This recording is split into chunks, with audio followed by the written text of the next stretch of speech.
Hello दोस्तों, आप सभी का स्वागत है हमारे ऑनलाइन वेब ट्यूटर चैनल पे। मैं हूं संजय।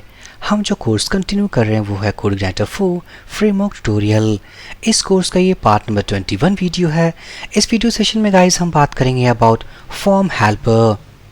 अगर आपने प्रीवियस वर्जन्स के साथ काम किया हो लाइक कोडइग्नाइटर 3, कोडइग्नाइटर 2, तो आपको फॉर्म हेल्पर के बारे में ज़रूर पता होगा। अगर आपने काम नहीं भी किया है, कोई दिक्कत की बात नहीं है, हम उसे इस वीडियो सेशन में कवर करने वाले हैं। सबसे पहला क्वेश्चन है जो हमारे माइंड में आता है वो है हेल्पर्स क्या होते हैं। हेल्पर्स कोडइग्नाइटर में वो अवेलेबल फंक्शंस होते हैं जिनको हम यूज़ करके किसी स्पेसिफिक टास्क को कंप्लीट कर सकते हैं।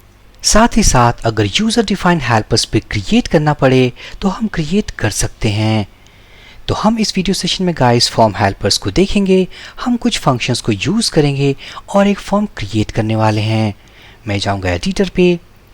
तो हमारे पास जो ओपन फाइल्स हैं वो है site controller, user model, routes.php।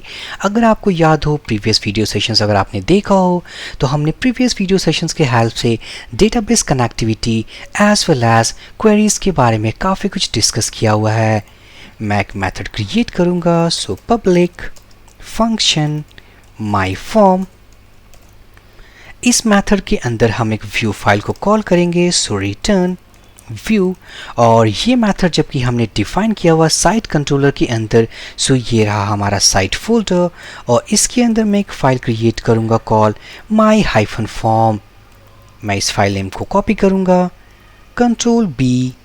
मैं जाऊंगा व्यूज़ फोल्डर के अंदर, इसके अंदर हमारे पास साइट डायरेक्टरी है और इस डायरेक्टरी के अंदर हम एक फाइल क्रिएट करेंगे कॉल myform.php। इस फाइल के अंदर हम फॉर्म हेल्पर्स के कुछ फंक्शंस को यूज़ करने वाले हैं और उन फंक्शंस के हेल्प से हम एक फॉर्म क्रिएट करने वाले हैं। लेकिन जैसा कि हमें पता है कि अगर हमें कोई भी हेल्पर अगर यूज़ करना हो, सबसे पहले हमें उस हेल्पर्स को लोड करना होता है। तो मैं जाऊंगा बेस कंट्रोलर पे, क्योंकि बेस कंट्रोलर है वो हमारा पेरेंट कंट्रोलर होता है। मैं जाऊंगा बेस कंट्रोलर पे। हमारे इस बेस कंट्रोलर में एक हेल्पर्स एरे डिफाइन है। इस हेल्पर्स एरे के अंदर हमारे पास URL हेल्पर है और HTML हेल्पर है, जो कि हमने प्रीवियस वीडियो सेशंस इसी कोर्स के अंदर हमने डिफाइन किया हुआ था। अब हम फॉर्म हेल्पर यूज़ करने वाले हैं। मैं एक और हेल्पर ऐड करूंगा इस एरे के अंदर और वो होगा हमारा फॉर्म हेल्पर। इसको लोड करते ही हमारे पास फॉर्म हेल्पर के सारे जितने फंक्शंस हैं वो सारे अवेलेबल हो जाएंगे जिनको हम यूज़ कर सकते हैं। मैं जाऊंगा अपने व्यू फाइल पे और हम फॉर्म डिफाइन करने के लिए HTML एलिमेंट्स भी यूज़ कर सकते हैं। अगर आप ये सोच रहे हो कि हम क्यों फॉर्म हेल्पर को यूज़ करके फॉर्म एलिमेंट्स को क्रिएट करें जबकि हमारे पास HTML फॉर्म हेल्पर टैग होते हैं, तो हम उनको क्यों नहीं यूज़ कर सकते। ऑब्वियसली हम फॉर्म टैग भी यूज़ कर सकते हैं। ये हम आगे आने वाले वीडियोस में डिस्कस करेंगे। फिलहाल इस कोर्स में हम फॉर्म हेल्पर को देखने वाले हैं। तो मैं क्या करूँगा, सबसे पहले एक फॉर्म टैग ओपन करना होता है। लाइक हमारे पास एक फॉर्म टैग होता है। इस फॉर्म टैग में हमारे पास एक एक्शन एट्रीब्यूट होता है। उसके बाद हमारे पास इस एक्शन में एक क्लास एट्रीब्यूट होगा, एक आईडी एट्रीब्यूट होगा, हमारे पास एक मेथड एट्रीब्यूट होता है। ये सारे एट्रीब्यूट्स होते हैं हमारे फॉर्म ओपनिंग टैग में। मैं इसे रिमूव करूँगा, यहाँ जाऊँगा, मैं यूज़ करूँगा फॉर्म ओपन।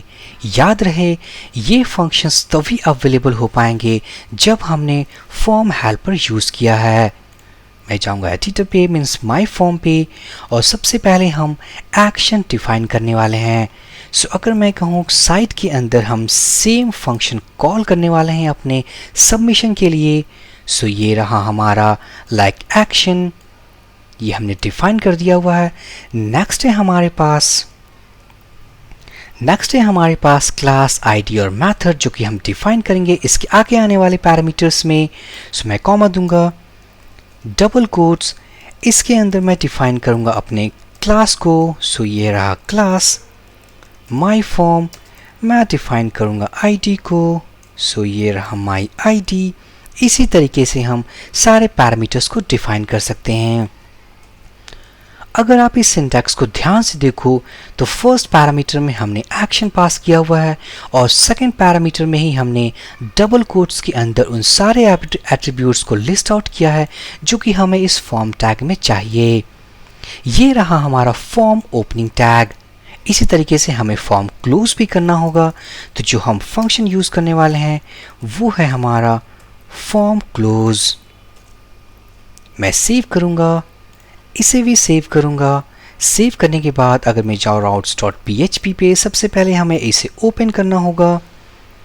मैं इसे कॉपी करूंगा, पेस्ट करूंगा। ये रहा हमारा माई फॉर्म। साइट कंट्रोलर के अंदर अगर मैं base controller user model close कर दूं, साइट कंट्रोलर के अंदर हमारे पास जो फंक्शन है मेथड, वह है माई फॉर्म। सेव कर दूं, राउट को कॉपी करूंगा, ब्राउज़र पे जाऊंगा, index.php और ये रहा माई फॉर्म। हमारे पास कोई भी आउटपुट स्क्रीन में आउटपुट अवेलेबल नहीं है। अगर मैं प्रेस कंट्रोल यू करूं तो आप देख सकते हैं, अगर यहाँ के अवेलेबल सोर्स कोड को अगर आप ध्यान से देखो तो ये रहा हमारा फॉर्म ओपनिंग टैग, ये है हमारा फॉर्म क्लोजिंग टैग। इस फॉर्म ओपनिंग टैग में ये रहा हमारा एक्शन एट्रीब्यूट और ये रहा वो वैल्यू जो कि हमने पास किया हुआ है। इसके साथ ही हमारे पास एक क्लास एट्रीब्यूट है, हमारे पास एक आईडी एट्रीब्यूट है जो कि हमने कोड में डिफाइन किया हुआ आप देख सकते हो। बाकी के जो रेस्ट एट्रीब्यूट्स हैं लाइक मेथड, एक्सेप्ट, कैरसेट, ये by default automatically form open function ने ऑटोमेटिकली ऐड किया हुआ है। साथ ही साथ हमारे पास फॉर्म क्लोज फंक्शन के जरिए हमारे पास फॉर्म क्लोजिंग टैग है। सो जबकि ये फॉर्म टैग है इसलिए हमारे आउटपुट स्क्रीन में बिल्कुल खाली है। अब हम इस फॉर्म के अंदर एक इनपुट टाइप फील्ड ऐड करने वाले हैं।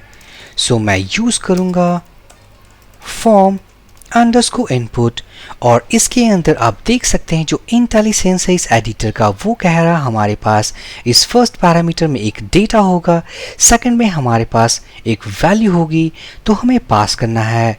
तो मैं क्या करूंगा, सबसे पहले इस फर्स्ट पैरामीटर में नेम एट्रीब्यूट को पास करने वाले हैं। सो txt अंडरस्कोर नेम। अगर मैं सेव कर दूं, ब्राउज़र पे जाऊं, रीलोड करूं, हमारे पास एक इनपुट टाइप टेक्स्ट फील्ड है। मैं जाऊंगा सोर्स कोड पे, रीलोड करूंगा, आप देख सकते हैं input type text name equal to txt name.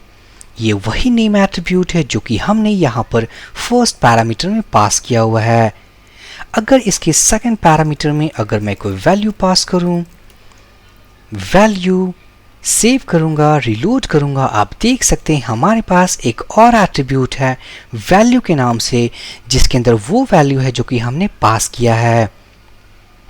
अगर इस इनपुट टाइप टेक्स्ट बॉक्स में अगर हमें क्लास, आईडी, प्लेस होल्डर जैसे एट्रीब्यूट्स चाहिए तो हमें यहाँ पर डिफाइन करना होगा।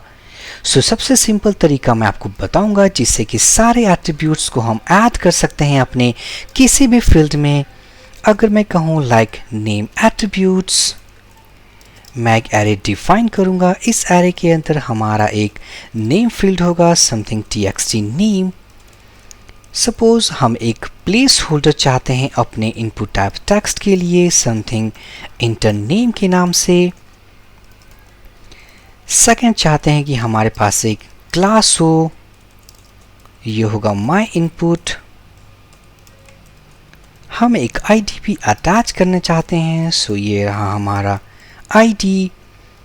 अगर मैं सिंपली इस एरे वेरिएबल को अगर मैं इस फॉर्म इनपुट फंक्शन के अंदर पास कर दूं, सेव कर दूं, ब्राउज़र पर रीलोड करूं, आप देख सकते हैं जितने भी एट्रीब्यूट्स हमने फॉर्म वेरिएबल में डिफाइन किए थे उन सारे एट्रीब्यूट्स को हमने सक्सेसफुली अपने इस इनपुट टाइप टेक्स्ट बॉक्स में अटैच कर दिया है।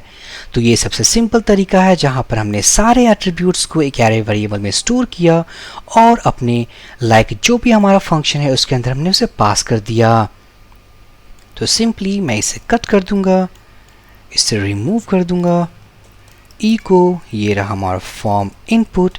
इसी तरीके से अगर हमारे फॉर्म फिल्ड्स में अगर टेक्स्ट एरिया बनाना हो तो something let's say address attributes के नाम से मैं एक एरे वेरिएबल बनाऊंगा। इसके अंदर हमारे पास नेम होगा। अगर मैं सेम पैरामीटर्स को कॉपी कर लूँ, इसके अंदर पास कर दूँ, तो txt नेम के बजाय जो हमारा नेम एट्रीब्यूट होगा वो होगा txt एड्रेस। प्लेस होल्डर होगा हमारा इंटर एड्रेस माई addr, ये रहा हमारा id। इसी तरीके से अब हमें नेक्स्ट फंक्शन कॉल करना होगा अपने टेक्स्ट एरिया के लिए, और वो है form अंडरस्कोर टेक्स्ट एरिया। इस फंक्शन के अंदर हम इस वेरिएबल को पास करने वाले हैं, क्योंकि टेक्स्ट एरिया के रिगार्डिंग ये सारे एट्रीब्यूट्स है जो कि हमने डिफाइन किया हुआ है। सेव कर दूं मैं, रिलोड करूं सोर्स कोड को, सो हमारे पास आप देख सकते हैं text area, name attribute, place holder, class, ID attribute. Automatically जो टेक्स्ट एरिया फंक्शन हमने यूज़ किया हुआ उसने कॉल्स के नाम से और रोज के नाम से एट्रीब्यूट्स ऑटोमेटिकली ऐड किए हैं। अगर इसे आप कस्टमाइज करना चाहते हो, यूज़र डिफाइन वैल्यू पास करना चाहते हो, सिंपली इन एट्रीब्यूट्स को आप यहाँ पर मेंशन कर दो, ये ऑटोमेटिकली चेंज हो जाएंगे। सो ये रहा हमारा input type text box, input type text area.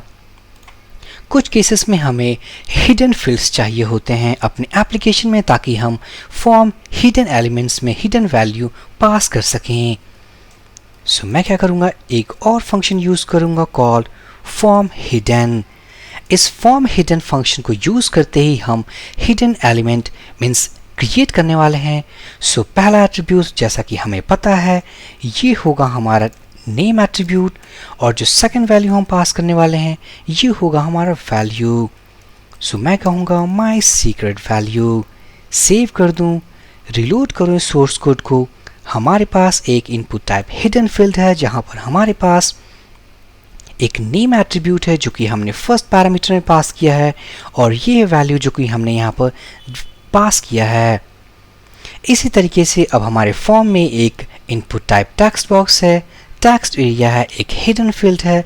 अगर हमें एक बटन क्रिएट करना हो सो उसके लिए मैं यूज़ करूँगा फॉर्म अंडरस्कोर सबमिट।